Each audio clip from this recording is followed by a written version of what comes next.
आइंदा असेंबली इंतखाबात के लिए तशहीरी मुहिम उरूज पर वजीर आजम ने मगरबी बंगाल के मशरक़ी मिदनापुर में की इंतखाबी रैली। मगरबी बंगाल में बदउनवानी और कमीशन लेने का माहौल बनाने के लिए की ममता हुकूमत की सरजनिश। कहा किसानों की पीएम सम्मान निधि के तहत की जाएगी माली मदद। वजीर आजम ने आसाम में भी की इंतखाबी रैली।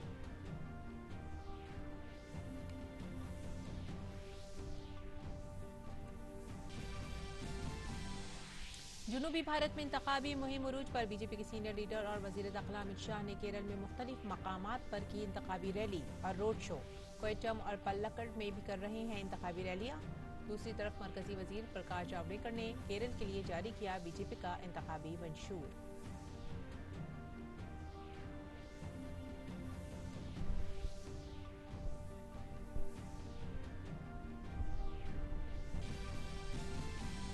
महाराष्ट्र में सियासी हलचल तेज। ठाणे की अदालत ने महाराष्ट्र एटीएस से मनसुख हिरेन की मौत की जांच एनआई को सौंपने के लिए कहा।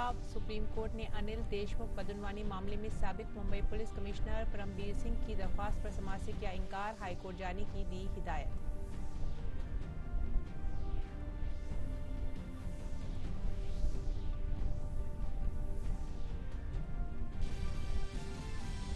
कोविड-19 टीकाकारी में भारत हासिल कर रहा है मुसलसल कामयाबी। अब तक 5 करोड़ से ज्यादा लोगों को लगाई गई वैक्सीन। दूसरी तरफ 18 रियासतों में कोरोना का डबल म्यूटेंट शक्ल सामने आई। वजारत दाखिला ने दी होली और ईद के पेश नजर भीड़ रोकने के मौसर इक़दाम करने की हिदायत।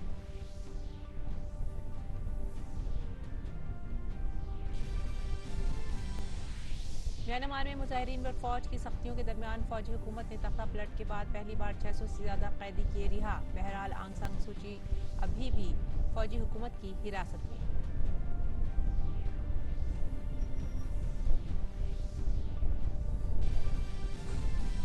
इसराइल में 2 साल के दौरान चौथी बार इंतखाबात। वजीर आजम बेंजामिन नेतन्याहू का बड़ी जीत का दावा।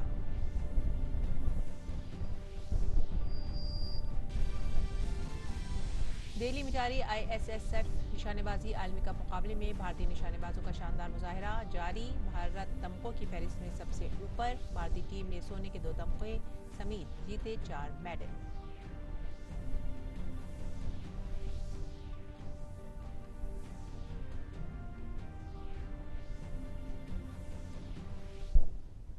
आदाब नाजरीन, शाम 5:30 बजे की उर्दू खबरों में आप सभी का खैर मकदम है। मैं हूं सादिया अलीम।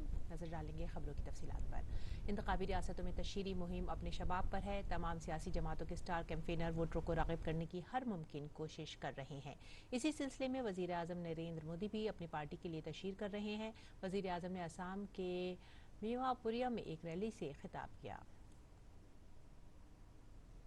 और इस मौके पर वजीर आजम ने कांग्रेस को तनकीद का निशाना बनाया। उन्होंने कहा कि कांग्रेस का हाथ आज ऐसे लोगों के हाथ है जिसकी बुनियाद असम की शनाख्त को तबाह करना है। भाइयों बहनों, जो दल घुसपैठ पर ही फला फूला हो, आज उसके वोट बैंक पर कांग्रेस असम की सत्ता हथियाना चाहती है। क्या ऐसे लोगों के हाथ में असम की सरकार की चाबी देनी चाहिए क्या? देनी चाहिए क्या? जो दल असम के मूल निवासियों के साथ भेदभाव का प्रतीक रहा हो, कांग्रेस आज उसके हाथ में असम को सौंपने की बात कर रही है। उसके बाद वजीर आजम ने असम के सीपाजहार में भी एक रैली से खिताब किया।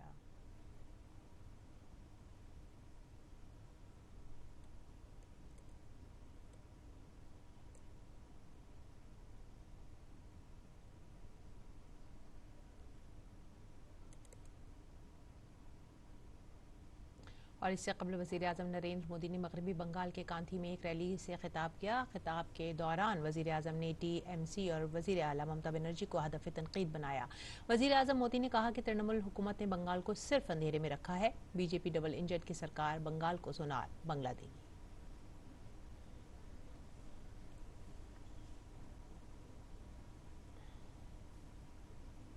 तृणमूल का सरोकार है कट, कमीशन तोलाबाजी और सिंडिकेट के अंधकार से।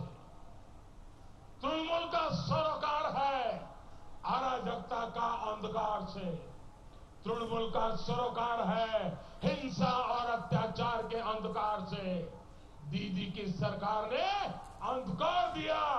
डबल इंजन की भाजपा सरकार सोनार बांग्ला देगी।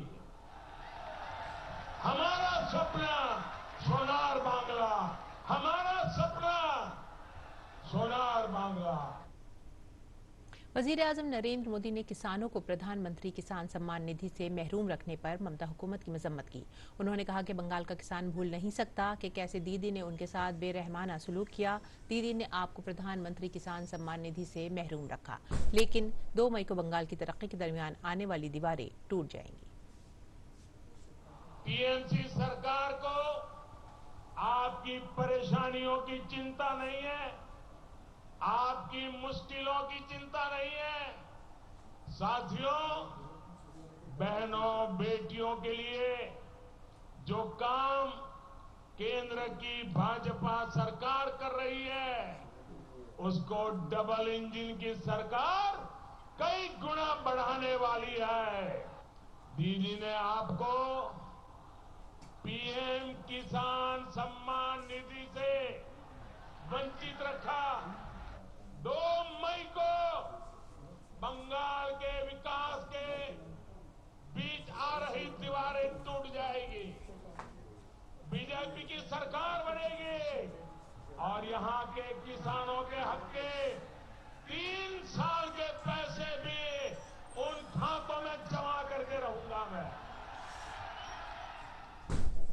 वजीर आजम मोदी ने बीजेपी के इंतखाबी मंशूर को गरीब और समाज के हर फर्द का अहदनामा करार देते हुए कहा है कि बीजेपी का अहद बंगाल के गरीब से गरीब तक हर खित्ते की तरक्की का अहद है।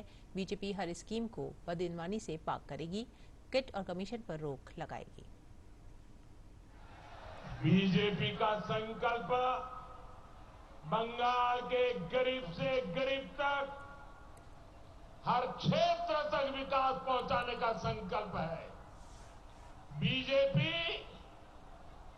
हर स्कीम को स्कैम से मुक्त करेगी,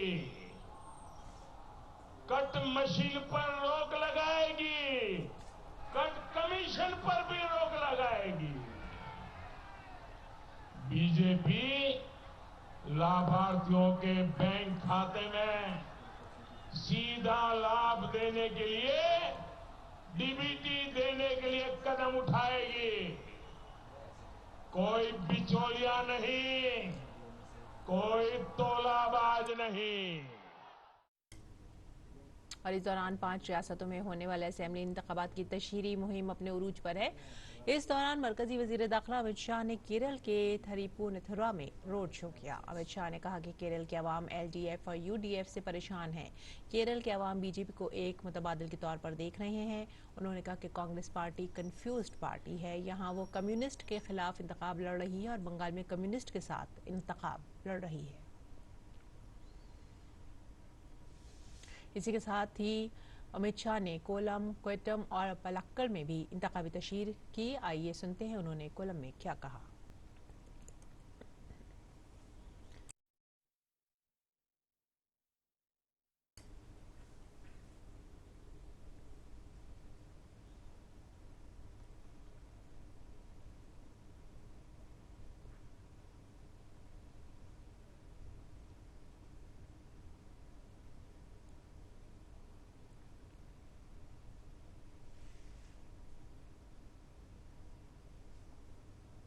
पार्टी और कांग्रेस पार्टी ने यही केरल को भ्रष्टाचार का अड्डा बना दिया।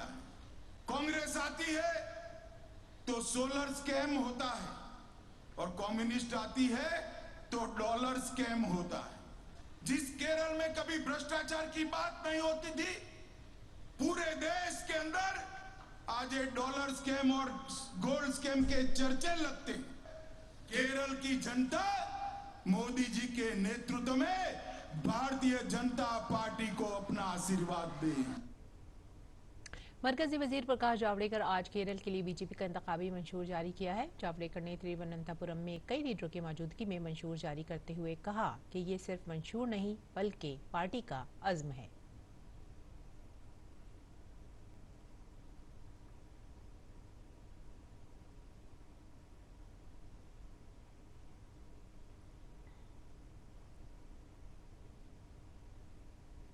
और अगली खबर मुंबई से। मुंबई के साबिक पुलिस कमिश्नर परमबीर सिंह की अर्जी पर आज सुप्रीम कोर्ट ने समाअत से इनकार कर दिया है। साथ ही उन्हें हाई कोर्ट जाने के लिए कहा गया है। परमबीर सिंह ने महाराष्ट्र के वजीर दाखिला पर लगे इल्जामात की सीबीआई से जांच कराने का मुतालबा किया था। जस्टिस संजय किशन कौल और जस्टिस आर सुभाष रेड्डी की बेंच ने कहा है कि मामला इंतहाई संगीन है। सुप्रीम कोर्ट ने जुमरात को बॉम्बे हाई कोर्ट में मामले की समाअत की हिदायत दी है। बाद में परमबीर सिंह ने सुप्रीम कोर्ट से अपनी अर्जी वापस ले ली और कहा कि वो बॉम्बे हाई कोर्ट जाएंगे।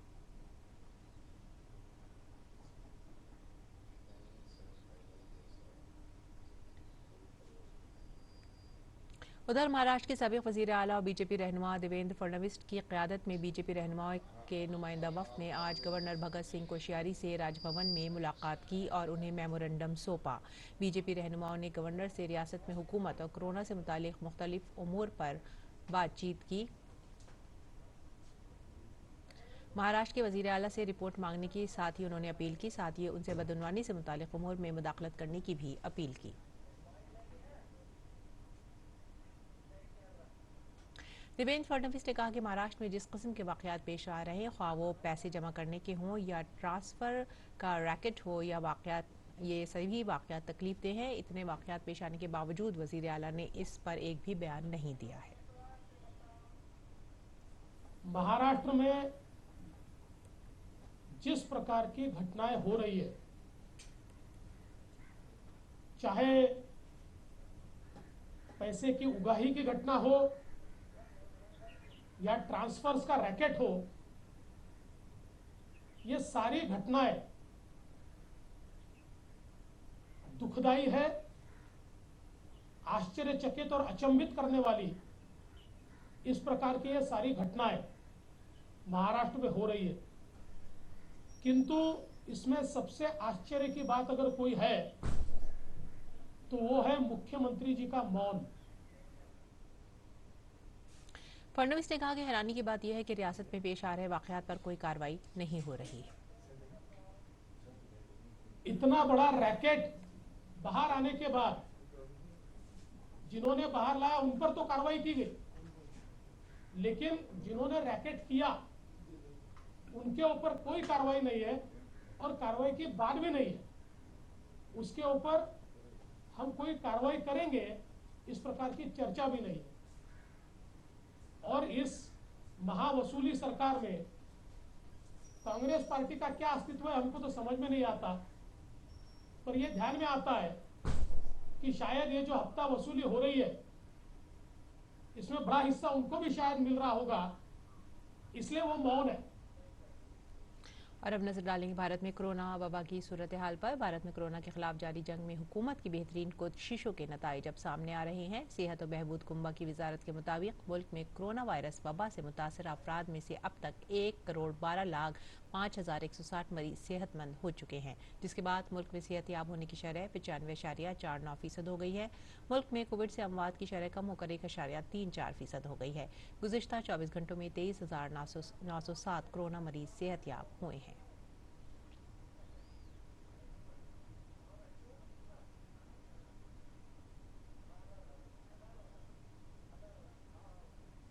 मुल्क की कोरोना के खिलाफ जंग तेजी से जारी है। 16 जनवरी को शुरू हुई वैक्सीन देने की मुहिम पूरे जोरों शोर से जारी है। अब तक 5 करोड़ 8 लाख से ज्यादा लोगों को वैक्सीन लगाई जा चुकी है।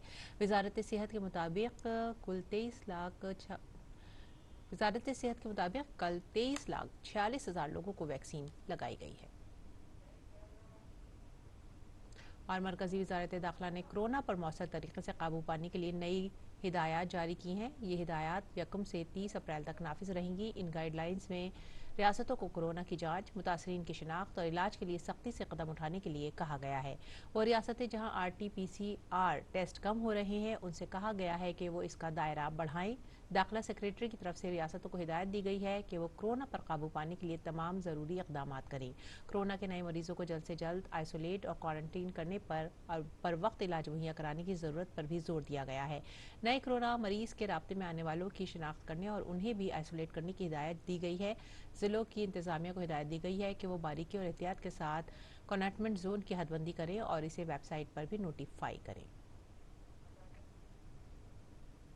कोरोना के पेश नज़र मुंबई म्यूनिसिपल कॉर्पोरेशन ने ऐलान किया है कि 28 और 29 मार्च के दौरान अवामी और निजी मकामात पर होली मनाने की इजाज़त नहीं होगी।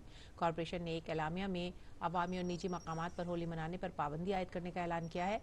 एलामिया में कहा गया है कि इसकी खिलाफ वर्जी करने वालों पर वबा से मुतालिक एक्ट 1857 और आफात बंदोबस्त एक्ट 2005 के तहत कार्रवाई की जाएगी। उत्तर प्रदेश हुकूमत ने भी होली से मुतालिक खास हिदायत जारी की हैं। इन हिदायत में मास्क, सोशल डिस्टेंसिंग और सैनिटाइजर समेत दूसरी हिदायत पर अमल के साथ साथ किसी तरह के अवामी प्रोग्राम या जुलूस वगैरह के लिए इंतजामिया से पहले इजाज़त लेना भी शामिल है। साथ ही किसी भी अवामी प्रोग्राम में 60 साल से ज़्यादा उम्र के बुजुर्गों और 10 बरस से कम उम्र के बच्चों को शामिल करने पर रोक लगा दी गई है।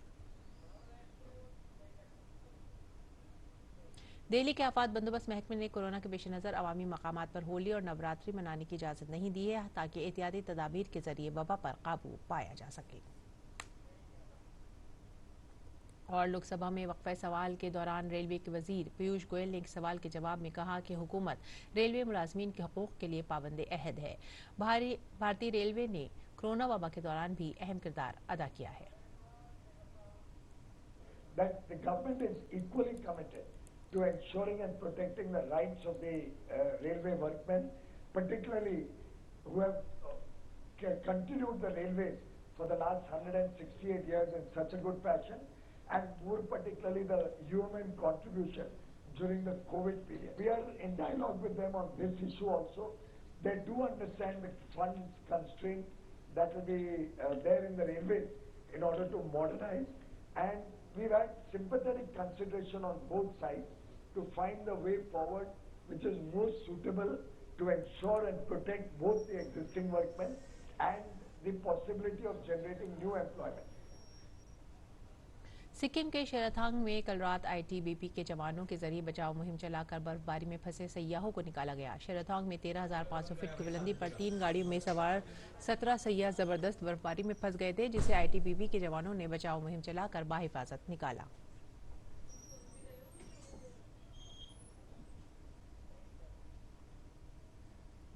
अगली खबर, सुप्रीम कोर्ट ने एक अहम फैसले में कहा है कि लोन मॉरिटोरियम को और नहीं बढ़ाया जा सकता और ना ही इस दौरान सूद पूरी तरह मुआफ किया जा सकता है। सुप्रीम कोर्ट के इस फैसले से बैंकों को राहत मिली है। जस्टिस अशोक भूषण, जस्टिस सुभाष रेड्डी और जस्टिस एमआर शाह की बेंच ने मरकज को लोन मॉरिटोरियम की हद 31 अगस्त 2020 से आगे बढ़ाने का हुक्म देने से इनकार कर दिया। सुप्रीम कोर्ट ने हुकूमत के मौक़िफ़ को मानते हुए कहा कि कोरोना वबा से सिर्फ कंपनियों को ही नहीं बल्कि हुकूमत को भी नुकसान हुआ है। सुप्रीम कोर्ट ने वाज़ेह किया है कि वो माली पॉलिसियों के मामले में दखल नहीं दे सकता और वो ये तय नहीं करेगा कि कोई पॉलिसी दुरुस्त है या नहीं। अदालत सिर्फ ये तय कर सकती है कि कोई पॉलिसी कानून के मुताबिक है या नहीं। अदालत ने कहा कि वो हुकूमत को पॉलिसी के बारे में हुक्म नहीं दे सकती। हालांकि अदालत ने यह भी कहा कि मॉरिटोरियम की मुद्दत में सूद पर सूद नहीं लिया जा सकता। अदालत ने कहा है कि अगर कंपाउंड इंटरेस्ट लिया गया है तो उसको अगली किस्तों में एडजस्ट किया जाए। अदालत ने कहा कि ये राहत उनको भी मिलनी चाहिए जिनका कर्ज 2 करोड़ से ज्यादा का है। नाज़रीन, आज टीबी का आलमी दिन मनाया जा रहा है। इसका मकसद इस मर्ज के बारे में लोगों को बेदार करना है। इस मुनासबत से अपने पैगाम में सदर जमहूरिया रामनाथ कोविंद ने कहा कि मुझे ये जानकर खुशी हुई कि 24 मार्च 2021 को टीबी का आलमी दिन मनाया जा रहा है ताकि लोगों को टीबी के मर्ज के बारे में बेदार किया जाए। 1882 में इसी दिन डॉक्टर रॉबर्ट कुश ने इस बैक्टीरिया को खोजा था जिसकी वजह से टीबी की बीमारी होती है। इसी ने आगे चलकर इस जानलेवा बीमारी के इलाज की राह हमवार की।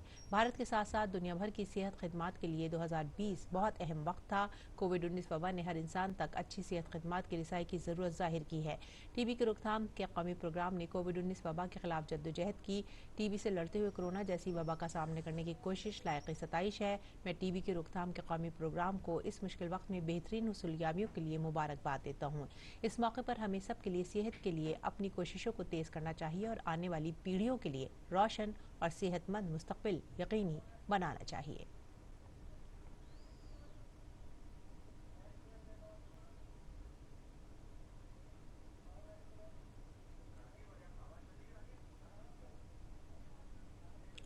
और आलमी खबरों में म्यांमार में मुजाहिरीन पर फौज की सख्ती के दरमियान जनता हुकूमत ने तख्ता पलट के बाद पहली मरतबा 600 से जायद बंदियों को रिहा किया है। हालांकि आंग सान सूची की अब भी फौजी हुकूमत की हिरासत में है।